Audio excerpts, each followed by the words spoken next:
اللهم صل على محمد اعوذ باللہ من الشیطان الرجیم بسم اللہ الرحمن الرحیم الحمدللہ رب العالمین وصلی اللہ علی محمد وآلہ الطیبین الطاہرین ولعنت الدائم علی اعدائہم اجمعین من الآن الی قیام یوم الدین۔ پچھلے ہفتے ایک سوال دیا تھا آپ لوگوں کو۔ ہاں صحیح ہے، ٹھیک ہے جی۔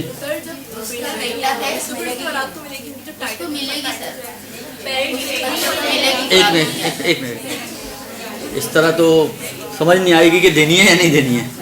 یہ بتائیں کہ ملنے والے ووٹ کتنے ہیں؟ ہاتھ کھڑا کریں ملنے والے جو کہتے ہیں ملے گی۔ ملنے والوں کی تعداد کم ہے، ویسے اتنے کم پہ کچھ نہیں ہو سکتا، کوئی سیٹ نہیں مل سکتی۔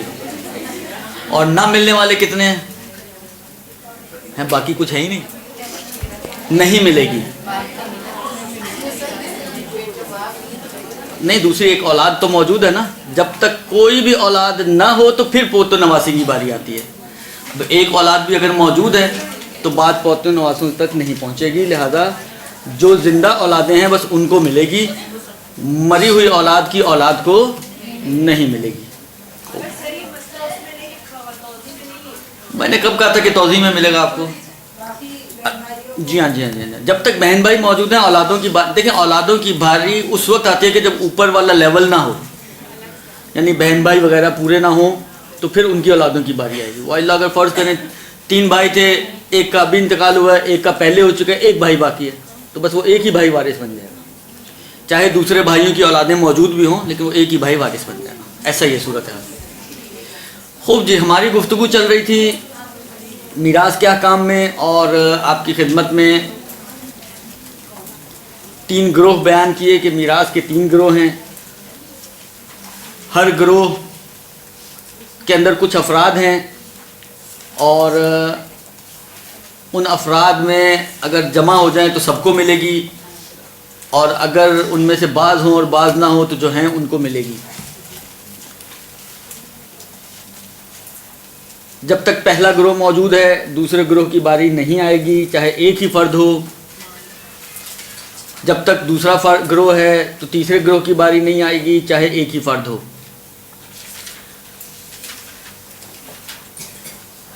اور شوہر اور بیوی تینوں گروہوں کے ساتھ ملحق ہیں، یعنی فرض کریں کہ بہن بھائی ہیں اور بیوی ہیں، تو ایسا نہیں کہ سارا مال بیوی کو دے دیا جائے گا، بلکہ بیوی کو بیوی کا حصہ ملے گا، باقی مال جو ہے وہ بہن بھائیوں تک منتقل ہو جائے گا، کیونکہ فرض یہ ہے کہ نہ میت کے ماں باپ ہیں اور نہ میت کی اولادیں ہیں،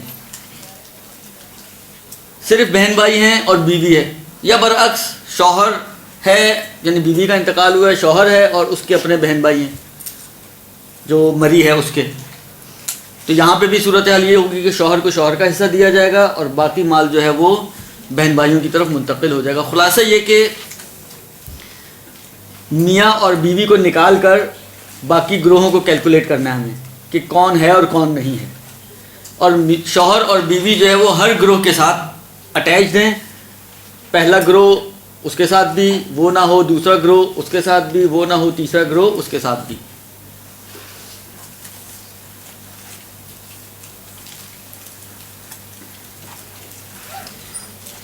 عرض کیا آپ کی خدمت میں کہ نسب کے ذریعے، یہ بات ہماری نسب میں چل رہی تھی کہ نسبی رشتہ دار جو ہیں وہ کون کون ہیں، اس کے 3 گروہ ہم نے بنائے تھے نسبی رشتہ داروں کے۔ تو نسب کے لیے شرطیں تو میرا خیال ہے بیان نہیں ہوئی تھیں۔ 2 شرطیں ہیں نسب کے ذریعے کسی کے میراث پانے کی۔ نسب کی وجہ سے جو رشتہ داریاں بنتی ہیں ان میں میراث پانے کے لیے 2 شرطیں ہیں۔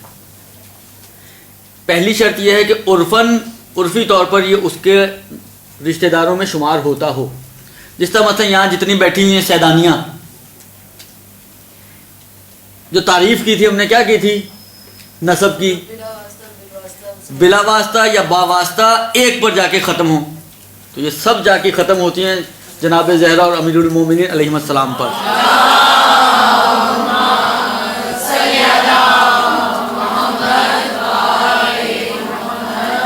تو نتیجہ یہ نکلنا چاہیے کہ اگر خدا نہ خواستہ آپ میں سے کسی کا بھی انتقال ہو تو باقی ساری سیدانیاں کھڑی ہو جائیں گھر پہ ان کے کہ جی یہ تو ہماری رشتہ دار ہیں. خیر آپ لوگوں میں تو رشتہ داریاں چلتی بھی بہت دور دراز کی ہیں تو یہ بھی چل جائے گی، لیکن عرف رشتہ دار نہیں مانتا. عرف اس بھائی ان کے اس حساب سے اگر آپ دیکھیں تو واقعاً آپ لوگ کہیں نہ کہیں جا کے تو ملے گا آپ لوگوں کا شجرہ، لیکن عرفی طور پر یہ رشتہ داری کاؤنٹ نہیں ہوتی، لہذا یہاں پر پھر وراثت نہیں آئے گی. بس یہ جب پھیلتے ہیں تو اتنا نہ پھیل جائیں کہ عرفی طور پر پھر یہ نسبی رشتہ دار نہ کہلائیں. بس اس حد تک یعنی اس دائرے تک یہ چلے گا کہ عرف کہلائے کہ ہاں یہ اس کا نسبی رشتہ دار ہے، وہاں تک تو چلے گا. لیکن اس سے زیادہ اگر پھیل گیا تو وہ پھر ذرا مشکل کام ہے. یہ ایک شرط کہ عرفاً نسب کہلائے. دوسری شرط یہ ہے کہ یہ شرعی اولادیں بنتی ہوں، نسب شرعی لحاظ سے سرٹیفائیڈ ہو، شریعت نے اس نسب کو مانا ہو. لہٰذا اگر فرض کریں کوئی اولاد تو بن رہی ہے لیکن شرعی اولاد نہیں ہے اس کی، تو بائی ان کے بیٹا ہے، بائی ان کے بیٹی ہے، لیکن کیونکہ شرعیت نہیں ہے اس رشتے میں یا شریعت سے پہلے کا کوئی غلطی ہوئی ہے اس کے بعد شادی کی گئی ہے، تو ایسی صورت میں یہ نسب جو ہے سبب نہیں بن سکتا وراثت کا. ان کے عرفاً اگر آپ پوچھیں گے تو عرف کہے گا کہ ہاں بھائی یہ تو اس کی اولاد ہے. اگر آپ عرف سے پوچھیں تو عرف کہے گا اس کی اولاد ہے، اس کا بیٹا ہے، اس کی بیٹی ہے. لیکن شریعت اس کو نہیں مانتی. کیونکہ شریعت نہیں مانتی نتیجہ یہ نکلے گا کہ یہاں پر یہ والا نسب بھی کافی نہیں ہوگا. بس دو شرطیں ہو گئیں. ایک شرط یہ ہے کہ عرفاً نسب کہلائے، اور دوسرا یہ ہے کہ عرفاً نسب کہلانے کے ساتھ ساتھ شریعت بھی اس نسب کو مانتی ہو اور شریعت نے اس نسب کو سرٹیفائی کیا ہو، ویریفائی کیا ہو. اس صورت میں وہ نسب قابل قبول ہوگا. ان دو شرطوں کے ساتھ ان تین گروہوں میں میراث تقسیم ہوگی. یہ دھوم تھی پچھلے مسئلے کی. درست جی، یہ پچھلا مسئلہ پورا ہو گیا. جی ہاں، متع سے بھی اگر اولاد پیدا ہوئی ہے تو وہ تو سرٹیفائیڈ ہے شریعت کی طرف سے، بالکل ملے گا، وہ بالکل اولاد ہے اور سگی اولاد ہے اور جائز اولاد ہے. لہذا بیوی البتہ نہیں پاتی ہے سوائے شرط کی صورت میں. متع کی اگر فرض کریں کسی مرد اور عورت نے آپس میں متع کیا ایک مدت معینہ کے لیے اور اسی مدت میں ان سے کوئی اولاد پیدا ہوئی ہے تو یہ اولاد بالکل صحیح اولاد ہے، شرعی اولاد ہے. لہذا اس کے اوپر سارے شرعی احکام جو اولاد کے ہوتے ہیں حق و حقوق کے اعتبار سے اور وراثت کے اعتبار سے سب جاری ہیں. البتہ یہ جو زوجہ ہے اگر تو متع میں شرط کی گئی تھی وراثت کی تب تو اس کو وراثت ملے گی، لیکن اگر متع میں کوئی شرط نہیں تھی تو پھر یہ ایک اور شرط ہے، وہ بھی آپ نے جلدی سوال کر لیا، آنے والا تھا مسئلہ. نسب کے اندر تو بات آ گئی کہ شرعی ہونا چاہیے. سبب کے اندر چاہے عقد دائمی ہو چاہے عقد غیر دائمی ہو، اولاد کو تو ملے گا، لیکن زوجہ میں دائمی عقد کی شرط ہے. متع کی صورت میں صرف اگر شرط کی گئی ہے تو ملے گا، شرط کے بغیر نہیں ملتا. یعنی متع کی صورت میں جو وراثت ہے وہ جس کو کہیں زبردستی ڈالی جاتی ہے اس کے اندر شرط کے ذریعے سے، ذاتی طور پہ وہاں پر کوئی وراثت نہیں ہے. نہ میاں کو بیوی کی ملے گی نہ بیوی کو شوہر کی ملے گی. اچھا، میراث کے اندر جب ہم آگے یہ نسب ہی میں آگے بڑھتے ہیں تو اگر آپ لوگوں نے کبھی یہ مسئلے دیکھے ہوں، کھولنے کی کوشش کی ہو، پڑھنے کی کوشش کی ہو، چاہے سمجھ نہ بھی آیا ہو تو کچھ چیزیں سمجھ میں آ ہی جاتی ہیں. لیکن ایک بہت زیادہ جو لفظ استعمال ہوتا ہے میراث کے باب میں وہ یہ کہ مثلاً فرض کریں اولادیں، تو وہ اولادیں کہ جو ماں باپ کی طرف سے ہوں یا صرف باپ کی طرف سے ہوں. تو ایک تقسیم جو بنتی ہے رشتہ داروں کی وہ یہ بنتی ہے کہ دیکھیں اولادیں تین طرح سے قابل تصور ہیں. درست؟ اچھا، یہ جو بات میں ابھی اولادوں میں کر رہا ہوں یہ مسئلہ مخصوص اولادوں کے ساتھ نہیں ہے. یہ جتنا بھی آپ کا شجرہ پھیلتا ہے نا, سب کے اندر یہ بات آئے گی. چچا تایا میں بھی یہ بات آئے گی, کیونکہ چچا تایا بھی اوپر جائیں گے تو کسی نہ کسی کی اولاد بنیں گے, یعنی دادا کی اولاد بنیں گے, تو اس میں بھی یہ کلاسیفیکیشنز آئیں گی, اپنی اولادوں میں بھی آئیں گی. یہ تقریباً رشتوں میں, بہن بھائیوں میں یہ اولاد کلاسیفیکیشنز آتی ہیں. تو یہ صرف ابھی میں صرف سمجھانے کے لیے اولادوں میں سمجھا رہا ہوں, لیکن یہ ہر طرف موجود ہے یہ تقسیم. مثلاً اولاد, فرض کریں کہ اب کچھ فرضیے ہمیں بنانے پڑیں گے. مثلاً یہ ہے, ساری کہانی یہ ہے, اگر یہ سمجھ میں آئی ہو آپ لوگوں کو تو. ابھی نہیں آئی, کسی کی سمجھ میں نہیں آئی؟ دیکھیں, اگر آپ دیکھیں تو یہ ان دونوں سے ہے اولاد, یعنی زید باپ اور ہند ماں. مثلا فرض کریں یہ خود اولاد, ویسے میں نے جمع کا صیغہ لکھا ہے. مثلا فرض کریں 3 اولادیں ہیں, تو یہ تینوں کو اگر آپس میں دیکھیں تو یہ تینوں کے ماں باپ کامن ہیں. ان تینوں کو اگر آپ آپس میں دیکھیں, اس سے پوچھیں تمہارے ماں باپ کون ہے, کہے گا ہند اور زینب, ہند اور زید. اس سے پوچھیں تمہارے ماں باپ کون ہے, وہ بھی کہے گا ہند اور زید. اور اس سے پوچھیں گے تو یہ ماں باپ کے اعتبار سے تینوں اولادیں کامن ہیں. ٹھیک ہے, تینوں کے ماں باپ ایک ہی ہیں, تو یہ کہلاتی ہیں ماں باپ والی اولادیں. وہ اولادیں کہ جن کے ماں اور باپ دونوں ایک ہی ہوں, ایک ہی ماں اور ایک ہی باپ سے اولادیں. درست. ایک مرتبہ یہ کہ اچھا فرض کریں یہ بھی 2 اولادیں ہیں, اس سے پوچھیں بھائی تمہارا باپ اور ماں کون ہے, تو ماں میں تو کامن نام آئے گا لیکن باپ الگ الگ ہیں دونوں کے. یہ ماں کی طرف سے کامن اولادیں ہیں, تو یہ کہلاتی ہیں ماں والی اولادیں. درست. مثلا فرض کریں آپ پوچھیں اس کی, لیکن یہ آپس میں اگر آپ دیکھیں گے تو یہ آپس میں ماں باپ والے ہیں, لیکن ان کی نسبت یہ, یعنی ان اولادوں کو ایک دوسرے کے ساتھ کمپیئر کریں تو یہ ان کی نسبت, جس کو ہم سوتیلے کہتے ہیں, لیکن ان کی نسبت یہ ماں باپ والی اولادیں ہیں اور یہ صرف ماں والی اولادیں ہیں. درست. اور اس طرف آ جائیں, اس اینڈ پہ آ جائیں تو باپ کو کامن لیں گے, مائیں دونوں کی الگ الگ ہیں, تو یہ صرف باپ والی ہیں. درست. یہ صرف باپ والی ہیں. اگرچہ یہ آپس میں, یہ بھی 3 اولادیں فرض کریں, آپس میں ان کو پوچھیں تو آپس میں کامن ہے, لیکن ان کی نسبت اور ان کی نسبت. درست. بس یہ 3 طرح کی اولادیں. اسی طرح آپ بہن بھائیوں میں بھی چلے جائیں, اسی طرح آپ چچا تایا پھوپھی ماموں خالہ ان سب میں چلے جائیں, سب کے اندر یہ کلاسیفیکیشن آئیں گی. درست. ایک چیز ہمیشہ یاد رکھیں کہ یہ جو ماں باپ والی ہیں اور یہ جو صرف باپ والی ہیں, یہ ایک ہی درجے میں ہیں. کیونکہ ایک ہی درجے میں ہیں, لہذا جب تک ماں باپ والے ہوں صرف باپ والوں کی باری نہیں آتی. صرف باپ والے سبسٹیٹیوٹ ہیں اس صورت میں کہ جب ماں باپ والے نہ ہوں.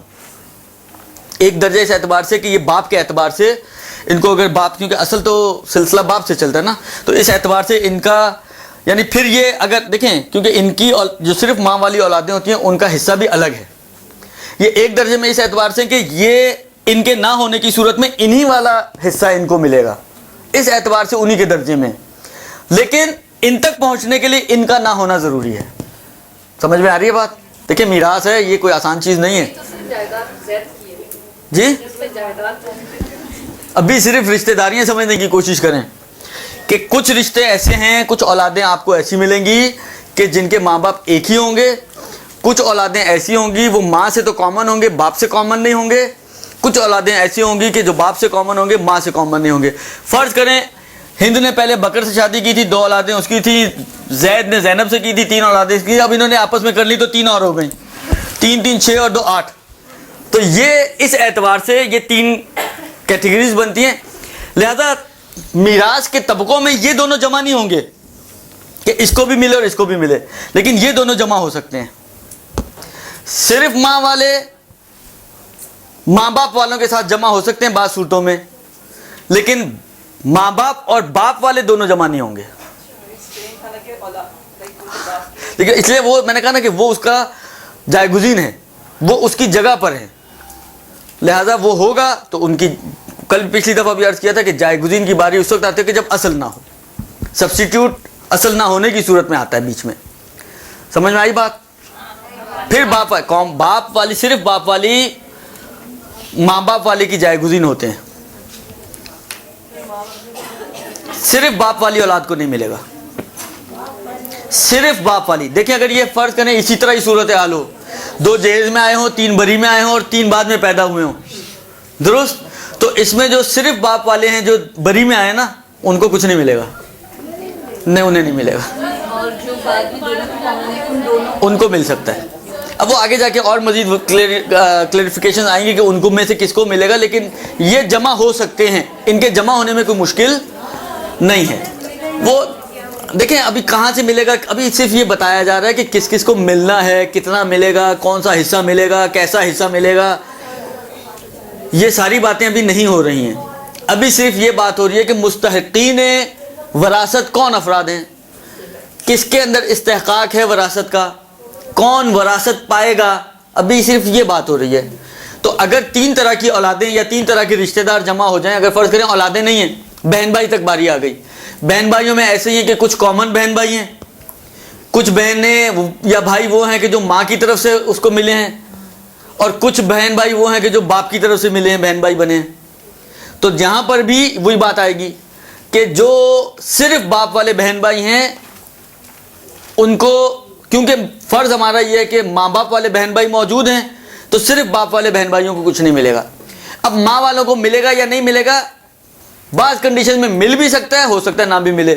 یعنی جب تک ماں باپ والے موجود ہیں تو یہ رکاوٹ بنیں گے صرف باپ والوں کے لیے. الفاظ اگر میں بدل دوں, غور کریں کیا کہہ رہا ہوں میں. صرف ماں باپ والے جو ہیں, یعنی جو ماں باپ والے کامن ہیں, وہ رکاوٹ بنتے ہیں صرف باپ والوں کے لیے. ماں باپ والے ماں والوں کے لیے رکاوٹ نہیں بنتے ہیں. پھر اگر پہنچ گیا ان تک تو پہنچ گیا, نہیں پہنچا تو نہیں پہنچا, جو بھی صورتحال بنتی ہے. سر لیکن یہ ماں مطلب کامن ہو اور باپ الگ ہو, وہ تو سوتیلے کہلاتے ہیں, مطلب وہ کیسے شریعت میں جیسے اس طرح سے کیسے ہو رہا ہے, باپ تو الگ ہے, کوئی بات نہیں, بالآخر باپ ایک ہے اور ماں الگ الگ ہے, تو آپ نے جو باپ ایک ہے ان کو نہیں ملے گا. جو ماں باپ والے ہوں, نہیں جیسے 2 ماں باپ والے تو ہیں, ان کے ساتھ آپ نے کہا کہ جو جن کے ماں 2 ہیں اور باپ 1 ہے, تو وہ ان کو کچھ نہیں ملے گا. آپ ابھی یہی کہہ رہے ہیں کہ ان کو کچھ نہیں ملے گا. ایک منٹ, ایک شاید اشتباہ ہو رہا ہے, صحیح کہہ رہی ہیں آپ, ایک منٹ, ایک اشتباہ ہو رہا ہے. ہاں, یہ جو ماں باپ اور یہ فرض نہ کرے کہ پہلے سے لے کر آ رہی ہے.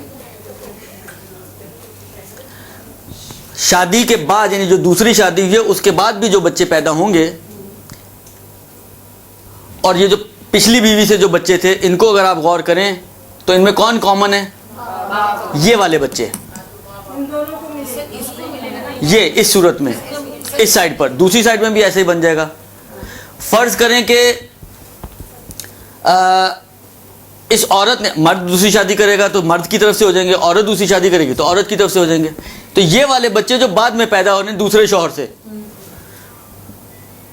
شادی کے بعد, جو پہلے سے اس کے موجود ہیں اس کی بات نہیں ہو رہی. یہ غلطی ہوئی ہے کہ میں نے شاید یہ کہہ دیا ہے کہ شادی سے پہلے جو بری اور جہیز میں آئے, وہ نہیں, یہ صحیح کہہ رہی ہیں کہ وہ بچے یعنی اسی بنیں گے اسی طرح سے کیٹیگریز, لیکن وہ بچے کے جو شادی کے بعد وجود میں آئیں گے. مثلا فرض کریں, اب اسی کو مثال آپ نے, مثلا فرض کریں زید اور ہند کی شادی ہوئی, کچھ بچے ہوئے, ٹھیک ہے, ہند کا انتقال ہو گیا, زید نے کسی مثلا زینب سے شادی کی, اب ان سے جو بچے پیدا ہوں گے, یہ والے بچے, نہ یہ کہ زینب کسی اور شوہر سے لے کر آئے, نہیں, یہ والے بچے جو اب پیدا ہو رہے ہیں ان میں باپ کامن ہے, ماں الگ الگ ہے. اسی طرح برعکس کر دیں آپ کہ مرد کا انتقال ہو گیا, اس عورت نے کسی اور مرد سے شادی کی, تو اس کے جو اب جو بچے پیدا ہوں گے اس نئی شادی کے نتیجے میں, یہ ان میں اور اس پچھلے بچوں میں ماں کامن ہے, تو یہ ماں والے ہو جائیں گے صرف. تو اس طریقے سے یہ تقسیم بنے گی, نہ یہ کہ جو پہلے سے لے کر آئے. صحیح فرمایا آپ نے. اب کلیئر ہو گئی بات, قانون وہی رہے گا, مسئلہ اپنی جگہ پہ صحیح ہے, یعنی جو وضاحت تھوڑی اشتباہ ہوئی ہے, لیکن مسئلہ وہی ہے کہ جو باپ والے ہیں صرف, اور جو صرف ماں والے ہیں, اور جو کامن ہیں, تو باپ والے اس وقت میراث پائیں گے جب ماں باپ والے نہ ہوں. مسئلہ اپنی جگہ پہ وہی ہے, تقسیم کا قانون وہی ہے, صرف مثالوں میں غلطی ہوئی ہے. ایک سوال ہے کہ جو بچے فرض کریں کچھ زید کے, کچھ بچے ہند سے اور کچھ بچے زینب سے ہیں,